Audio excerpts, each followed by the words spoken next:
সুপ্রিয় উদ্ভিদ বিজ্ঞান বিভাগের অনার্স দ্বিতীয় বর্ষের ছাত্রছাত্রীরা, তোমরা জানো করোনা দুর্যোগের কারণে আজ বহুদিন ধরে শিক্ষা প্রতিষ্ঠানের ক্লাসসমূহ বন্ধ রয়েছে, কিন্তু অনলাইন অনলাইন পাঠদান শুরু হয়েছে।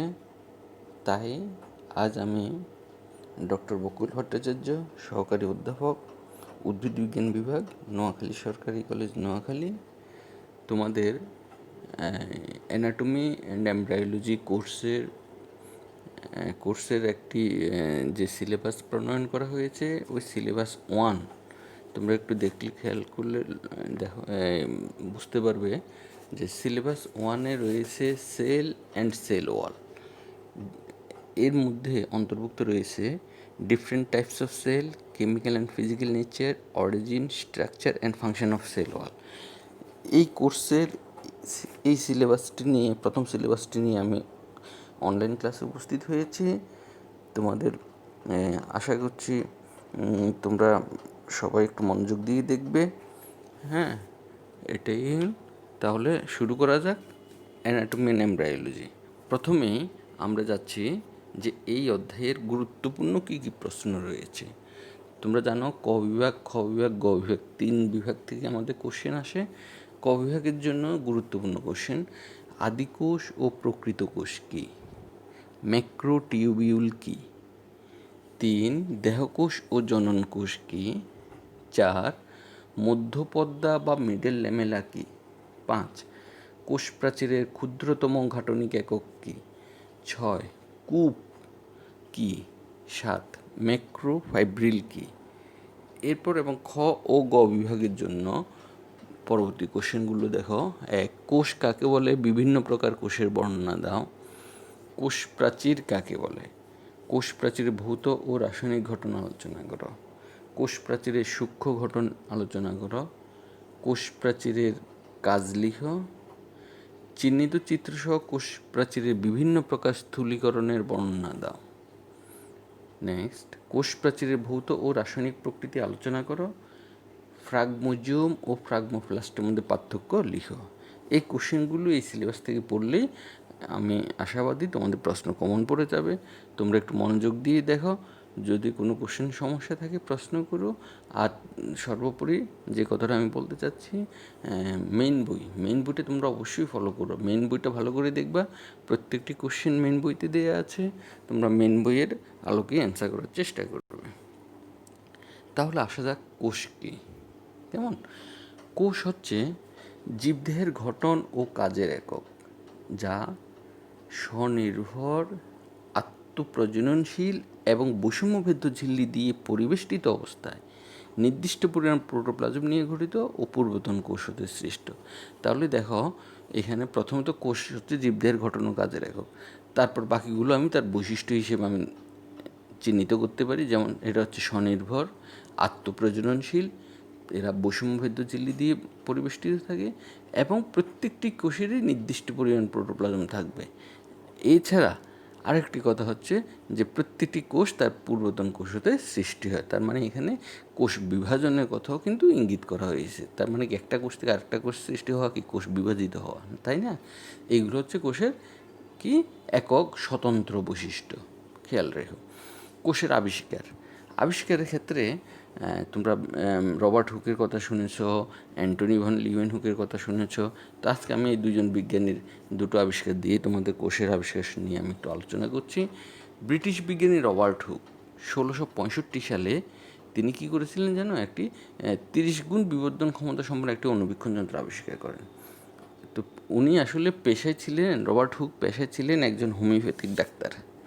তো যার কারণে হোমিওপ্যাথিক ডাক্তারদের কাছে যে ওই শিশিগুলো থাকে, ছোটো ছোটো শিশিগুলো থাকে না, এর বোতলের মুখটা দেখবে একটা গাছের বাকল দিয়ে তৈরি একটা ছিপি থাকে। হ্যাঁ, তখন উনি এই অণুবীক্ষণ যন্ত্রটা আবিষ্কার করে এই অণুবীক্ষণ যন্ত্রের নিচে ওই যে ছিপির কথা বলেছে, ওই ছিপিটা হচ্ছে একটা ওক নামক একটি গাছ রয়েছে, এই গাছের বাকলের ছিপি। তখন তিনি চিন্তা করলো যে আমি এটা কি, আমার হাতের কাছে যেহেতু এটা আছে, এটা দিয়ে আমি পরীক্ষা করি। তখন উনি ওক গাছের বাকলের ছিপি এটার কী করলো, পাতলা একটি প্রস্তচ্ছেদ করলেন। প্রস্তচ্ছেদ করে অণুবীক্ষণ যন্ত্রের নিচে দিলেন, দিয়ে সেখানে দেখলেন মৌচাকের নেই ক্ষুদ্র ক্ষুদ্র অনেকগুলো প্রকোষ্ঠ তিনি দেখতে পান। মানে মৌমাছির বাসায় যেখানে তোমরা দেখো মৌমাছির বাসায় অনেকগুলো অসংখ্য প্রকোষ্ঠ দেখা যায় না, এমন অসংখ্য প্রকোষ্ঠ দেখতে পান। এই ক্ষুদ্র প্রকোষ্ঠগুলোকেই তিনি সেল বা কোষ নামে অভিহিত করেন। কথা বুঝছো? এবং তিনি হিসেব করে বলেছেন যে দেখলেন যে 1 cc পরিমাণ মানে 1 কিউবিক সেন্টিমিটার মানে 1 ঘন সেন্টিমিটার পরিমাণ কর্কের মধ্যে প্রায় 12 কোটি কোষ রয়েছে। কল্পনা করতে পারো? আচ্ছা, এরপর আসো আমরা অ্যান্টনি ভন লিউয়েনহুকের কথা। এই ভদ্রলোক 1674 সালে উনি ছিলেন ডাচ বিজ্ঞানী। তিনি এই অ্যান্টনি ভন লিউয়েনহুক কী করছে, ঠিক তার 9 বছর পরে রবার্ট হুক যে অণুবীক্ষণ যন্ত্র আবিষ্কার করছে তার 9 গুণ। রবার্ট হুক করছে কত, 30 গুণ বিবর্ধন ক্ষমতা সম্পন্ন, সে তার 9 গুণ কত, 9×30 = 270, 3×27, এই 270 বিবর্ধন ক্ষমতা সম্পন্ন আরেকটি অণুবীক্ষণ যন্ত্র আবিষ্কার করেন এই অ্যান্টনি ভন লিউয়েনহুক। পেশায় ছিলেন মূলত উনি একজন চশমা বিক্রেতা। চশমার দোকান ছিল ওনার, এবং চশমার দোকানটা ছিল একটি খালের পাড়ে। তো এখন উনি চিন্তা করলেন যে উনি মূলত ওই লেন্স নিয়ে ব্যবসা করেন, যেহেতু চশমা তো লেন্স নিয়ে ব্যবসা করেন। হ্যাঁ, তো যার কারণে উনি একটা যে কত বড় দেখা যায় একটা জিনিসকে, হ্যাঁ, উনি 270 গুণ বিবর্ধন ক্ষমতা সম্পন্ন একটা অণুবীক্ষণ যন্ত্র আবিষ্কার করে এখন উনি ওই তার যেহেতু লেকের পাড়েই তার দোকানটা, তাই সেখান থেকে ওই লেক থেকে 1 ফোঁটা পানি নিয়ে উনি অণুবীক্ষণ যন্ত্রের নিচে নিয়ে দেখলেন সেখানে অনেকগুলো ক্ষুদ্র ক্ষুদ্র জীবন্ত বস্তু নড়াচড়া করছে। কথা বুঝছো? এই যে নড়াচড়া করছে, তখন তিনি এদের নামকরণ করেন ক্ষুদ্র প্রাণী বা অ্যানিম্যালকিউল। তাহলে এই রবার্ট হুক এবং লিউয়েনহুকের যে এই যে আবিষ্কার, এই আবিষ্কার থেকে মূলত জীবজন্তুর মৌলিক কোষীয় ধারণা সূত্রপাত ঘটে, মানে তখন থেকে কোষ সম্পর্কে একটি ধারণা সৃষ্টি হয়। তো অ্যান্টনি ভন লিউয়েনহুক যাদেরকে অ্যানিম্যালকিউল বলেছেন, পরবর্তীতে এইগুলো কী হিসেবে প্রমাণিত হয়েছে জানো? এইগুলো ছিল মূলত ব্যাকটেরিয়া। এবার আসো একটি আদর্শ উদ্ভিদ কোষ কেমন হয়। এই একটি আদর্শ উদ্ভিদ কোষে তোমরা খেয়াল করে দেখো, এটা সর্ববহিষ্ঠ একটি স্তর থাকে, তার নাম হচ্ছে কোষ প্রাচীরের পরে আরেকটি স্তর থাকবে, তার নাম হচ্ছে প্লাজমা মেমব্রেন, এবং প্লাজমা মেমব্রেন দিয়ে পরিবেষ্টিত যা আছে তাদেরকে বলা হচ্ছে সাইটোপ্লাজম। সাইটোপ্লাজমের মধ্যে বিভিন্ন সাইটোপ্লাজমীয় অঙ্গাণু বিদ্যমান থাকে। খেয়াল করেছ? সাইটোপ্লাজমের মধ্যে বিভিন্ন সাইটোপ্লাজমিক অঙ্গাণু বিদ্যমান রয়েছে। তো সাইটোপ্লাজমিক অঙ্গাণু কি, তোমার ধরো সেখানে এই যে মাইটোকন্ড্রিয়া বলো, ক্লোরোপ্লাস্ট বলো, রাইবোজোম বলো, লাইসোজোম বলো, নিউক্লিয়াস বলো, তবে সেখানে সাইটোপ্লাজম কিন্তু আবার দুটি অংশে বিভক্ত। মানে প্লাজমা যে নিউক্লিয়াস ব্যতীত কোষের বাকি যে অংশ সেটা কিন্তু সাইটোপ্লাজম। তার মানে নিউক্লিয়াস স্বতন্ত্র একটি জিনিস। নিউক্লিয়াস সাইটোপ্লাজমের অন্তর্ভুক্ত নয়, যদিও সে সাইটোপ্লাজমের মধ্যে ভাসমান অবস্থায় থাকে, কিন্তু সে সাইটোপ্লাজমে অন্তর্ভুক্ত নয়। নিউক্লিয়াসটা কোষের প্রাণ বলা হয়। মনে আছে? আচ্ছা, কোষের ধরন খেয়াল করে দেখো। নিউক্লিয়াসের গঠনের ভিত্তিতে কোষ দুই ধরনের, একটি হচ্ছে আদি কোষ আর একটি প্রকৃত কোষ। তো আমরা জানি, আমরা এটা সেই ক্লাস 6-7 থেকে পড়ে আসছে, আদি কোষ যাদের নিউক্লিয়াস সুসংগঠিত নয় তারাই হচ্ছে আদি কোষ। কেমন? তো নিউক্লিয়াস সুসংগঠিত নয় মানে কি, তাদের নিউক্লিয়ার আবরণী থাকে না। হ্যাঁ, তারপরে যে সকল কোষে অ্যামাইটোসিস পদ্ধতিতে কোষ বিভাজন করে, অ্যামাইটোসিস হচ্ছে আদি কোষ বিভাজন, তারাই মূলত আদি কোষ। তাহলে আদি কোষের কী থাকবে? সুসংগঠিত নিউক্লিয়াস থাকবে না, অ্যামাইটোসিস পদ্ধতিতে কোষ বিভাজন সম্পন্ন করবে, তার আদি কোষ। কেমন? তো কারা? যেমন ধরো মাইটোকন্ড্রিয়া, মানে এদের মধ্যে কী কী অনুপস্থিত থাকে, যেমন মাইটোকন্ড্রিয়া, গলজি বস্তু, সেন্ট্রিওল, এন্ডোপ্লাজমিক রেটিকুলাম, এগুলো অনুপস্থিত থাকে। এছাড়া যে ক্রোমোজোমটা একটি কোষের একটি স্পেশাল বৈশিষ্ট্য, এই ক্রোমোজোমও থাকে না, তাদের ক্রোমোজোমের পরিবর্তে থাকে কি, ক্রোমাটিন দানা। হ্যাঁ, এবং প্লাস্টিড যেটাকে বলা হয়, এই প্লাস্টিডও তোমার সুসংগঠিত নয়। সাইটোপ্লাজমে কোনো সুগঠিত প্লাস্টিডও থাকে না। তাহলে আদি কোষ কারা? যেমন পিপিএলও, প্লিউরোনিউমোনিয়া লাইক অর্গানিজম, ইকোলাই, ব্যাকটেরিয়া, হ্যাঁ, এরা হচ্ছে সবাই আদি কোষ। তারপর আসো প্রকৃত কোষ। তো প্রকৃত কোষ কারা? প্রকৃত কোষ মানে কি, একটা আদর্শ কোষ যাদের সুসংগঠিত নিউক্লিয়াস থাকবে এবং তারা মাইটোসিস বা মিয়োসিস পদ্ধতিতে কোষ বিভাজন সম্পন্ন করবে, তারাই হচ্ছে প্রকৃত কোষ। তো প্রকৃত কোষ সাধারণত হচ্ছে উচ্চতর উদ্ভিদ ও প্রাণী কোষগুলো। এরপরে আমাদের একটা কোশ্চেন থাকতে পারে, আদিকোষ ও প্রকৃত কোষের মধ্যে পার্থক্য লিখো। তো আদিকোষ ও প্রকৃত কোষের মধ্যে পার্থক্য, অনেক পার্থক্য দেওয়া যায়, বইতে অনেক পার্থক্য রয়েছে। তো এর মধ্যে আমি তোমাদেরকে সকল পার্থক্য তোমরা যে যতটুকু পড়া আয়ত্ত করে নিবে, তবে 3টা পার্থক্য না দিলেই নয়। একটি হচ্ছে এদের যেমন আমি 3টে 2, 5, 6 এই 3টা পার্থক্য অবশ্যই তোমাদের দিতে হবে, না হলে এই আদিকোষ এবং প্রকৃত কোষের পার্থক্যটি তোমার সঠিক হবে না, মানে একুরেট অ্যান্সার হবে না। যেমন ধর ক্রোমোজোম বলতে সেখানে বলা হচ্ছে আদিকোষে থাকে তোমার বৃত্তাকার ডিএনএ, আর প্রকৃত কোষে যে ডিএনএটা আছে, ডিএনএ অণুটা তোমার প্রোটিনের সাথে সংযুক্ত হয়ে একটি ক্রোমোজোম গঠন করে। এই ক্রোমোজোমের এই একটি বৈশিষ্ট্য, তারপরে বাকিগুলো পারবা। সংখ্যা বৃদ্ধির ক্ষেত্রে, মানে কোষ বিভাজনের ক্ষেত্রে আদিকোষে অ্যামাইটোসিস প্রক্রিয়া সংখ্যা বৃদ্ধি করে থাকে, আর প্রকৃত কোষে মাইটোসিস বা মিওসিস প্রক্রিয়ায় কোষ বিভাজন করে থাকে। কেমন? তারপর হচ্ছে রাইবোজোম, আদিকোষে 70S রাইবোজোম থাকে, প্রকৃত কোষে 80S রাইবোজোম থাকে। তাহলে তোমরা খেয়াল করো, বইয়ের সকল বৈশিষ্ট্য নিতে পারো, কিন্তু আমার এই 3টি বৈশিষ্ট্য পার্থক্য অবশ্যই তোমরা ইনক্লুড করবা। 2 হচ্ছে ক্রোমোজোম, 5 দিলাম সংখ্যা বৃদ্ধি, 6 রাইবোজোম। এই 3টা বৈশিষ্ট্য অবশ্যই পার্থক্যের মধ্যে থাকবে। কেমন? তাহলে এবার আসো যে অবস্থান ও কার্যভেদে কোষ কত প্রকার। অবস্থান ও কার্যভেদে কোষ হচ্ছে 2 প্রকার, একটি হচ্ছে দেহকোষ আর একটি হচ্ছে জনন কোষ। দেহকোষ মানে কি? যারা দেহ গঠন করে, যেমন প্রাণীদেহের অঙ্গ ও অঙ্গতন্ত্র গঠনকারী যে কোষ, সেটা হচ্ছে দেহকোষ। তো দেহকোষ সাধারণত তোমার ডিপ্লয়েড হয়, মানে ডিপ্লয়েড মানে কি? সেখানে টয়েস সংখ্যক ক্রোমোজোম থাকে। দেহকোষের উদাহরণ কি? আবরণী কোষ, পেশি কোষ, স্নায়ু কোষ, রক্তকণিকা। অনেক সময় ক বিভাগে কোশ্চেনে আসে, তোমাদের প্রশ্নে আসে যে 2টি দেহকোষের উদাহরণ দাও, 3টি দেহকোষের উদাহরণ দাও, 1টি দেহকোষের উদাহরণ দাও। হ্যাঁ, এই ধরনের এমন একটি কোশ্চেন আসে 1 মার্কের জন্য। তাহলে দেহকোষ হচ্ছে কারা? আবরণী কোষ, পেশি কোষ, স্নায়ু কোষ, রক্তকণিকা। তোমরা খেয়াল রেখো এগুলো। হ্যাঁ, আর জনন কোষ মানে কি?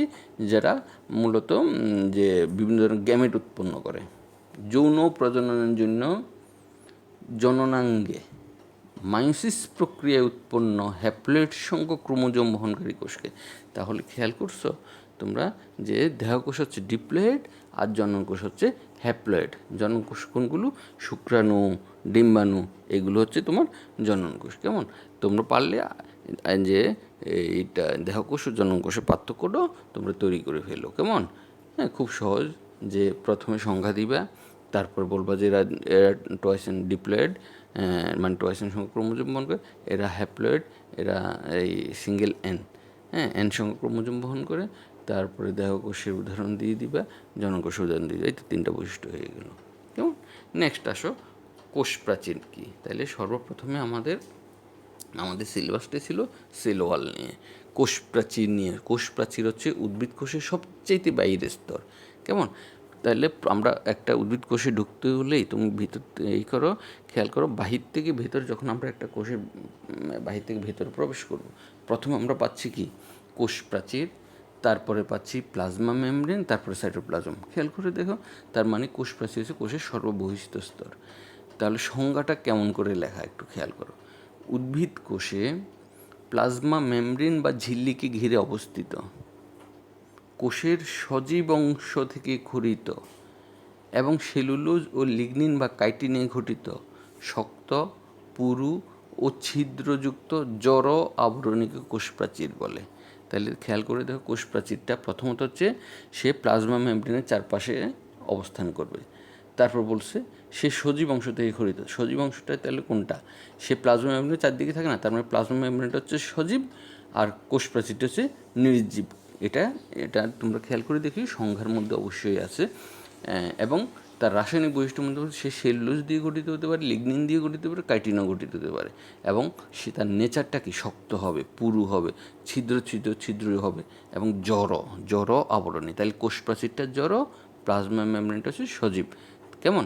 কোষ প্রাচীরটা জড় আর প্লাজমা মেমব্রেন সজীব। এই প্লাজমা মেমব্রেন থেকেই বিভিন্ন ক্ষরণের মাধ্যমেই তোমার কোষ প্রাচীরটা গঠিত হয়। এই জন্য সংজ্ঞাটা এভাবে বলা হয়েছে যে কোষ প্রাচীরটা হচ্ছে উদ্ভিদ কোষে প্লাজমা মেমব্রেন বা ঝিল্লিকে ঘিরে অবস্থিত, কোষের সজীব অংশ থেকে ক্ষরিত এবং সেলুলোজ ও লিগনিন বা কাইটিনে গঠিত শক্ত, পুরু ও ছিদ্রযুক্ত জড় আবরণীকে কোষ প্রাচীর বলে।